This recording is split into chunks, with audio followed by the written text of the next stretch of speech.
Hey y'all, good morning. Today I want to talk a little bit about faith. It's been on my mind this morning, and really this idea that faith is kind of like a muscle, right? Like, in order to have faith or increase your faith, I guess is a better way to say it. In order to increase your faith, the you have to like practice having faith, right? And so, but it really boils down to a little bit of what is faith, right? Faith is like a belief um, in something, right? I believe that the doorknob will turn when I go to touch it. And so, therefore, I walk to the doorknob as though it's going to turn, and I expect it to turn so that I can walk through the door, open the door, and walk through it, right?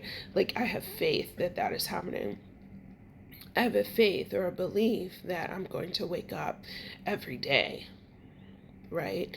I'm going to go to sleep and set my alarm and get up the next day when the alarm rings, right? Faith is also, but so these are like small examples, like little examples of ways in which we have faith or things that we might have faith in, and then we practice, right?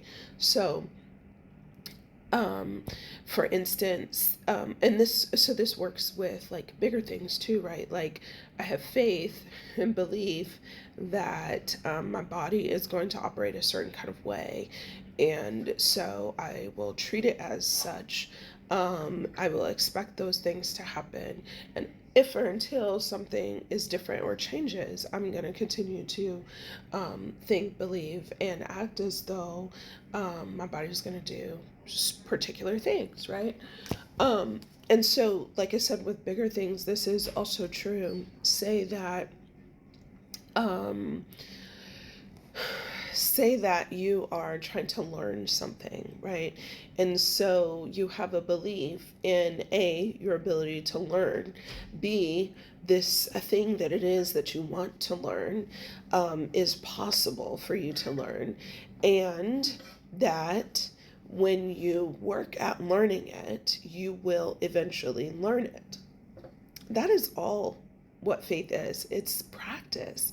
It's like a muscle, and the more we use it, the more um, we operate with faith or belief in something, anything that we want to believe in, then the more that will happen, right? And so when we think about this in terms of like people talk about like manifestation, or living to your heart's desires, or various things like that, right? And so you might hear things like, well, you need to have faith, you need to change your beliefs, and you need to have faith. And this is kind of what they're talking about, right? They're talking about moving through life, moving towards whatever goal it is that you have, whatever thing it is that you want to do or achieve, and doing so with a conviction or a belief, right? Which then fuels faith and vice versa. So the more faith you have that something will work, or that you will learn something, as that example, then the more you have that the belief in that, the more faith you have in that thing or in your ability, and the more faith you have, the larger your belief. Do you see how that works? And so, anyways, this is just something that's been on my mind this morning, is this idea of faith as a muscle, and how we practice it. And the more we practice it, the better off, the better, the larger faith that we have. So, anyways, I hope everyone has a great day. I appreciate you for liking, commenting, subscribing, all the things. And I will see you again. Take care.